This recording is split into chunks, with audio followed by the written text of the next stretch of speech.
visto la película Fragmentado o Split. En esta película vemos la historia de Kevin, quien padece un trastorno en el cual vemos que tiene diferentes personalidades. Entre estas personalidades vemos a una de ellas que es llamada la Bestia. Esta personalidad sale y es como una especie de ser todopoderoso con superpoderes que se come a unas niñas que otras de las personalidades secuestran para que esta bestia se coma, mata también a la psicóloga, escapa tras ver que una de las niñas tiene heridas de autolesiones y le dice a esta niña antes de escapar y dejarla ir y no comérsela, le dice: los rotos son los más evolucionados.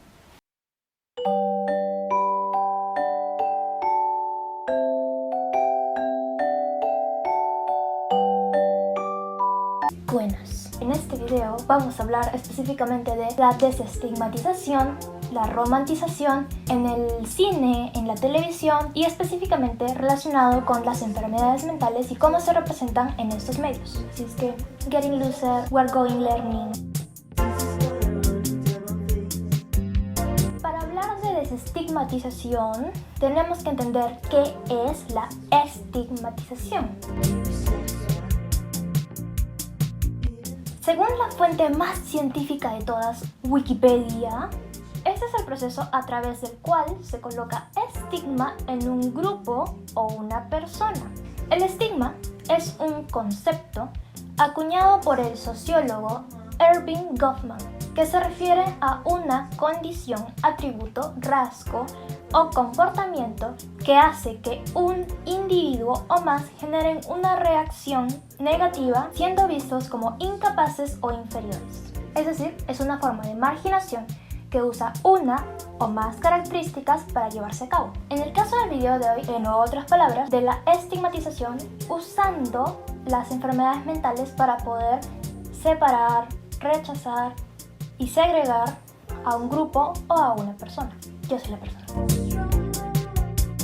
En la ficción hemos visto diferentes representaciones de personajes con enfermedades mentales que han contribuido a la estigmatización que padecen las personas que sí tienen esas enfermedades en la vida real. Uno de los ejemplos más conocidos está en el cine clásico. Estoy hablando de Psycho, la película de Alfred Hitchcock. El título de la película hace referencia a la psicosis. Quien padece de psicosis presenta ideas delirantes, alucinaciones, pensamientos desorganizados, etc. Entre los trastornos psicóticos se encuentran la esquizofrenia, trastorno delirante, entre otros, según el DSM-5, que es el último manual de diagnóstico psicológico y estadístico publicado hasta el momento. El personaje que padece una enfermedad mental en esta película es Norma, quien lamentablemente es también quien asesina a la protagonista de la película. La única persona que se dice que padece de una enfermedad mental es un asesino. Time when Norman murdered his mother and her lover. Now, he was already dangerously disturbed. You see, when the mind houses two personalities, there's always a conflict. En el caso de Psycho también tenemos otra cosa horrorosa llamada transfobia. Is it transvestite? Not exactly. A man who dresses in women's clothing in order to achieve a sexual change or satisfaction is a transvestite. Y ya hay un video muy gigante que pueden ver, pues les recomiendo a Lindsay Ellis. Entonces, esta representación solamente se queda en enfermo mental igual asesino. Este es un clásico del estigma que rodea a las personas que tienen enfermedades mentales, que básicamente es la creencia de que todos aquellos que tienen enfermedades mentales son violentos. La historia parece decirnos que su mente trastornada es la que hace que mate a las mujeres. Por otro lado, tenemos el caso de Split, así es que vamos a responder la pregunta del inicio. ¿Qué hay con Split? Split merece un premio por ser una película que logra estigmatizar y logra romantizar a las enfermedades mentales en una sola película.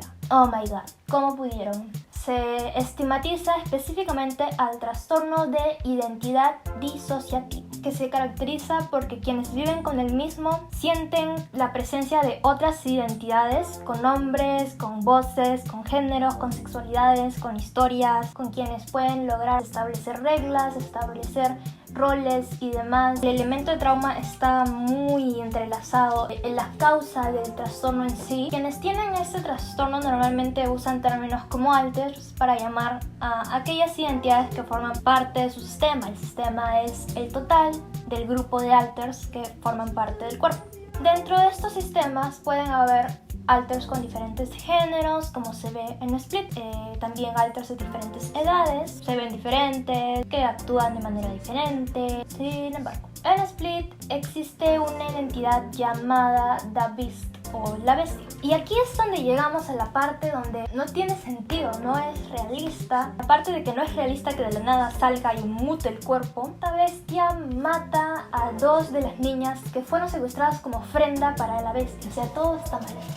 Nuevamente, vemos a un personaje con enfermedad mental siendo representado como un asesino. Lo peor es que eligieron a una enfermedad que es bastante estigmatizada. De por sí esta enfermedad tiene mucho hate porque hay personas, inclusive profesionales, que creen que no existe y que dudan de las personas que la padecen, que no quieren diagnosticarla. Y la realidad está muy lejos de estas imágenes terroríficas. Las personas que tienen enfermedades mentales tienen 10 veces más posibilidad de haber sido víctimas de violencia. En el caso del trastorno de identidad disociativo y demás desórdenes disociativos, son causados por traumas relacionados a abuso físico, sexual y emocional prolongado, vivido durante la infancia, según NAMI, la National Alliance on Mental Illness. También quería añadir que existen trastornos específicamente ligados al trauma. Por ejemplo, el trastorno de estrés postraumático es causado por trauma relacionado con accidentes, abuso, combate militar o desastres naturales. Y hay otras enfermedades mentales causadas por abuso u otros traumas, como son la ansiedad, depresión, trastorno limítrofe de la personalidad, desórdenes alimenticios,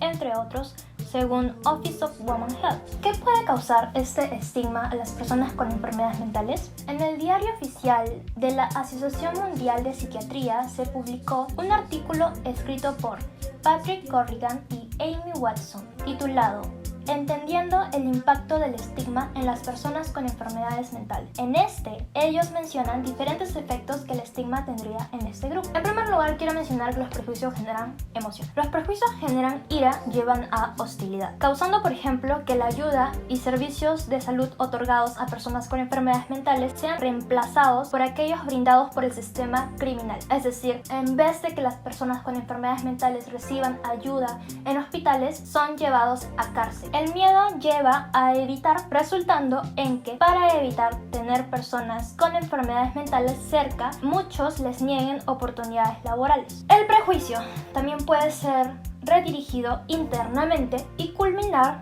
en autodiscriminación. Esto último puede llevar a que quienes se autodiscriminan no persigan oportunidades de vida para sí mismos. En el mismo artículo se mencionan los resultados de 2 estudios que utilizaron encuestas para recaudar datos sobre la opinión con respecto a las personas con enfermedades mentales de más de 2.000 ciudadanos en Inglaterra y en Estados Unidos. En primer lugar está el miedo y la exclusión. Las personas con enfermedades mentales severas deben ser temidas y separadas de la mayoría de comunidades. Esto es discriminación. Puede llegar a ser criminalización, ¿sí?, para poder alejarlos metiéndolos a la cárcel. Claro, salven a los normales. En segundo lugar, autoritarismo. Las personas con enfermedades mentales severas son irresponsables, así es que otras personas deben tomar las decisiones importantes por ellos. Benevolencia. Las personas con enfermedades mentales son infantiles y alguien debe cuidarlas. Para terminar con este artículo quería señalar un dato que mencionan en el que los autores dicen que las personas con enfermedades mentales son percibidas como en control de su discapacidad y responsables por lo que se las causa. Ejemplos de frases que literalmente representan este dato. Ya no estés triste, no pienses en cosas negativas, solo come, ya no llores. Cuando alguien tiene una adicción, es probable que sea culpado por sus recaídas o por enfermarse en un inicio, como si la cultura no romantizara la mayoría de las sustancias adictivas y la publicidad nos vendiera alcohol por todos lados. Cuando una persona tiene un desorden alimenticio, se le culpa porque no comes, porque haces eso, eres un egoísta, como si no se romantizara la cultura de dieta, como si la gordofobia no estuviera en todos lados. debemos definir qué es la romantización, o su sinónimo, la idealización y la glamorización. Todo esto es interpretar las cosas como ideales. Lo que aprendí mientras investigaba sobre el amor romántico para mi trabajo de investigación para sacar mi bachillerato, porque eso estaba haciendo hace unos meses. En un inicio, esto fue llamado amor apasionado y caracterizado por tener síntomas como la cristalización. Ese es el proceso que ocurre cuando una persona ve las características atractivas de quien ama de manera exagerada, y las que no son atractivas reciben poca o nula atención. Y según Dorothy Denoff, que es la autora de Love Unlimited, otra parte del amor romántico es que la persona asigna un significado profundo a características no muy atractivas. Si es que no se preocupa por su outfit, se traduce como desinterés en la moda actual, tipo soy muy cool para vestirme como los niños de TikTok. Y bueno, en resumen, la romantización es una forma de idealizar las cosas y de ignorar lo malo y resaltar lo bueno, de darle significado profundo a algo que podría simplemente no tenerlo, y eso es básicamente la romantización. Como dije antes, Split, a pesar de también ser un ejemplo de la estigmatización, ha logrado romantizar a la vez las enfermedades mentales. En la tercera parte de la película, You are different from the rest. Your heart is pure. Rejoice.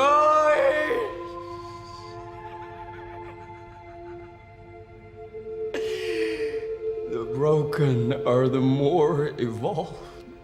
los chancaditos somos los más evolucionados.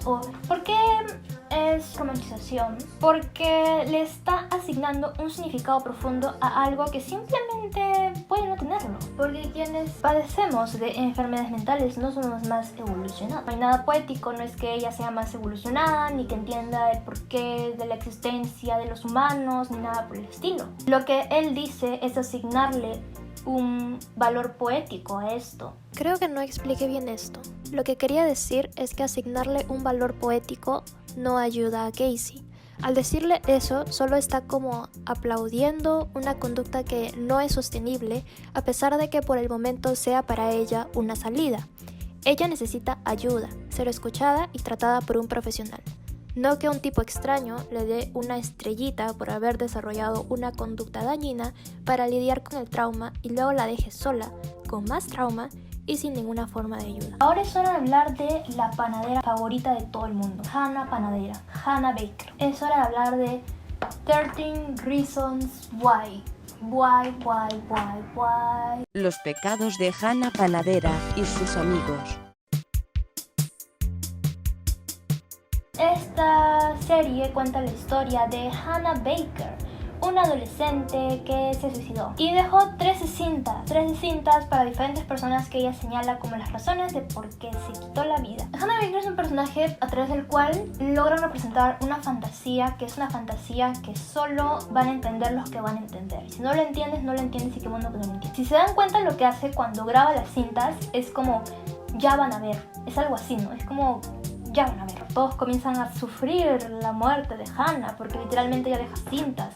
Y no solo deja cintas, sino aparece como un fantasma y persigue a Clay. Y bueno, fuera que solo un fantasma, sino habla con Clay y tiene conversaciones. O sea, no es como que se ha ido, sino está ahí. La romantización señala como la parte bonita y quita la parte fea, ¿no? Como decía en la definición. Bueno, la cosa es que la muerte no funciona así. Hannah cumple su fantasía. Esta es la parte fea que se deja de existir y dejas la parte bonita. En este caso, la parte bonita que ella quiere de la muerte es dejar de sufrir. Pero así no funciona. No es solo como que ya deja de sufrir, pero a la vez puedes ver cómo los demás sufren. No es algo así. Luego lo vuelven a hacer con Alex. Que Alex se supone que al final de la primera temporada es el chico que se intenta suicidar disparándose en la cabeza. Es como que súper dramático, y luego en la segunda temporada aparece como si nada. ¿Por qué romantizan? Porque de nuevo quitan la parte fea y solo dejan la parte bonita. Ay, sí, sus amigos ahora están más preocupados y están más unidos y están ahí como que uy, debimos darnos cuenta de que Alex estaba siendo afectado. Uy, sí, Alex. ¿Cuál es la lección después de que Alex intente suicidarse? ¿Que tienes que hacer eso para que tus amigos se den cuenta de que necesitas ayuda? ¿Y su público objetivo son adolescentes? Es peligroso. La romantización crea historias modelo. Estas historias modelo normalmente son representadas por un personaje modelo que es un personaje atractivo, divertido, interesante. Entonces, sus enfermedades son interesantes y son atractivas, no como en la realidad. Pero eso no importa, porque tienen que ser atractivas para atraer al público, para que la gente quiera verlas, porque si no va a ser aburrido o va a ser asqueroso o va a hacer que la gente no quiera ver eso. Como dice el video de Hello Future Me, canal creado por un consejero entrenado en salud mental de jóvenes y prevención de suicidio, sobre las enfermedades mentales en la ficción, él dice: las historias modelos están hechas para desestigmatizar y enseñar a quienes no tienen enfermedades mentales cómo ayudar a los que sí las tienen. Por eso, en estas historias dicen que las pastillas siempre funcionan, que la terapia siempre funciona, que el tratamiento siempre funciona. Pero al hacer esto, eliminas lo difícil, que a veces las pastillas te hacen sentir más deprimido y debes cambiarlas antes de que funcione, que la terapia a veces no funciona porque no es el tipo correcto, el terapeuta no hace clic contigo o aún no estás listo, etc. Como quiere dejar bien a las personas con enfermedades mentales, frente a los que no las tienen, no muestran las partes no atractivas de tener enfermedades mentales, como son las cicatrices, el descuido de la higiene, por falta de energía, obviamente, los ataques de pánico, los pensamientos no bonitos, como cuando piensas que todo el mundo te odia o como cuando tu mente te convence de hacerte daño. Entonces, quitas toda la parte fea, ya no es realista, pero vende. Al ocultar esas partes no atractivas, esas representaciones se alejan de lo que quienes de verdad tenemos enfermedades mentales vivimos, y por eso se pueden producir dos cosas según Hello Future Me. Si no encajas en esa representación romantizada, sientes como que lo tuyo no tiene solución. Como no se muestran los síntomas no atractivos, el caso que ves en esa película no es tan grave y por ende ese nivel sí se puede curar. Pero tu nivel, que en tu caso tú piensas que es más grave, ya no se puede curar y ya no se puede tratar. Por otro lado, como los personajes representados son historias modelos, no te sientes identificado. Es decir, si se viera un personaje que dice cosas no atractivas, pero que en realidad uno sí piensa cuando tiene una enfermedad mental, como el caso de Sky en 13 Reasons Why. It's what you do instead of killing yourself. Suicide is for the weak. Que ese personaje no sea menospreciado por un neurotípico, que llegue a recibir ayuda y que veamos que se siente mejor. Esto demostraría que la ayuda no solo funciona para los enfermos mentales modelo. I want to live a better life than that. Pero eso no es lo común en las historias romantizadas. Muy pocas veces vemos personajes no modelo. Sky en realidad es uno de los pocos personajes que no encajan en ese estereotipo de la historia modelo. Lamentablemente ella no es un personaje principal y hubiera sido mejor que hubiera sido ella el personaje principal, pero la historia en realidad tenía que ser sobre Hannah Baker. La mayoría de personas que tienen enfermedades mentales han pasado por romantizar sus enfermedades mentales de alguna manera. La otra vez estaba viendo en un lugar donde solamente los científicos encontramos información: TikTok. Ladies and gentlemen, her. Que lo que decían en ese TikTok era que los adolescentes, sobre todo, caen en romantizar y en lugares donde romantizan enfermedades mentales porque es el primer lugar donde encuentras validación para lo que estás sintiendo. No tienes que quedarte como que pegado a la romantización y vivir de la romantización y adorar la romantización. Creo que tampoco es malo si lo ves con ojo crítico. Creo que también nos puede llevar a un punto en el que nos aleja de la ayuda, ¿no? Nos hace creer que si nos quedamos en esta enfermedad nos vamos a hacer especiales. ¿Por qué dije eso? Porque yo creo que una cosa es romantizar desde el punto de vista de un adolescente en su casa o una persona común y corriente que está viendo y escuchando musiquita. Ni siquiera deben decirle guilty pleasure. Si algo te gusta y ya, punto. No debería darte vergüenza que te guste algo y ya. Lo que sí debería dar vergüenza es a las empresas que hacen este tipo de contenido para venderlo. Me refiero básicamente al uso de las enfermedades mentales como una característica para vender un producto. Normalmente un producto de cine, un producto como una serie o un producto musical. El paper titulado Vendiendo locura: cómo las enfermedades mentales han sido comercializadas en la industria musical, escrito por Ekaterina Pavlova del Departamento de Música de King's College en Londres. Gracias. Ella estudia dos casos de canciones tituladas Lithium. Una de ellas es de Nirvana y la otra es de Evanescence. En general, en esta investigación, la autora analiza lo que ella llama el truco del músico loco como un punto para vender.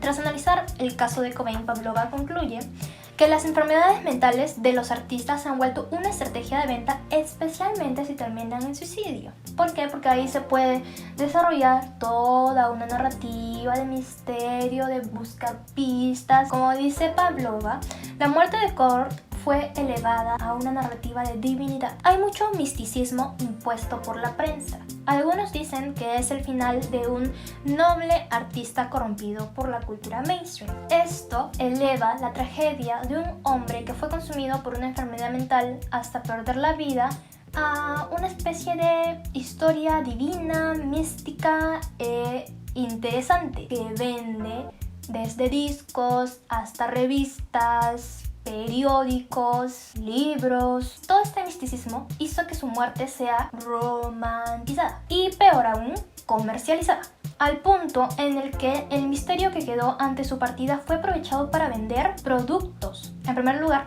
está Journals. Este es un libro que contenía cartas, dibujos, letras de canciones y entradas de diarios que hizo Cobain en vida sobre su salud. Este debutó como primer lugar en la lista bestsellers de no ficción del New York Times en el 2002. Su carta de suicidio puede ser encontrada en diferentes páginas online. Courtney Love leyó algunos fragmentos en una vigilia tras su fallecimiento, pero algunos han llevado esto a un extremo y venden polos con la carta estampada para que la puedas llevar a todos lados contigo. Y con esto quería introducir cómo es que las enfermedades mentales y todo lo relacionado hoy son parte de una forma de marketear algunos productos, básicamente. Esto de aquí significa que estas personas están ganando dinero del sufrimiento de alguien.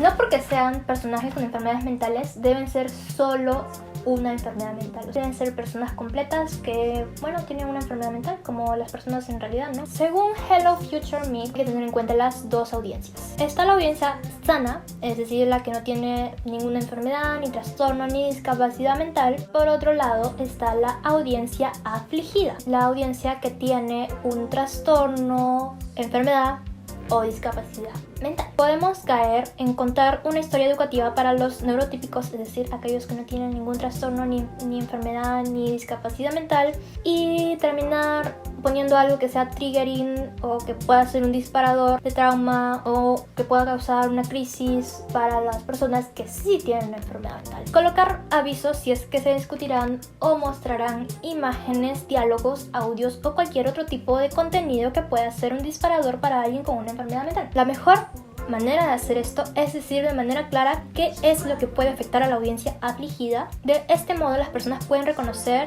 cuándo deben cambiar de canal, elegir otra película o buscar otro contenido, etc. No usen la enfermedad como un elemento dramático. Esa es otra cosa que saqué de Hello Future Me, quien menciona que el problema de la buena historia, que es básicamente la historia en la que tenemos inicio, nudo y desenlace, antes del desenlace se ubicaría el clímax, y en el clímax normalmente pondrían el meltdown, el breakdown más grande o el primer intento de suicidio. Siguiendo el ejemplo de poner el intento de suicidio en el clímax, y si tú quieres un final feliz para tu personaje, pues tendría muy poco tiempo para mejorarse y eso sería irreal. Lo correcto ahí sería poner el intento en el medio para darle más tiempo de mejoría. Quinto, no romanticen las enfermedades mentales de sus personajes. Es decir, no escondan las partes feas de que vienen con que un personaje tenga una enfermedad mental. Para terminar, quería dejar un ejemplo de una serie que yo creo que sí hace las cosas bien. La serie se llama Crazy Ex-Girlfriend. En esta serie, la protagonista Rebecca Bunch, interpretada por Rachel Bloom,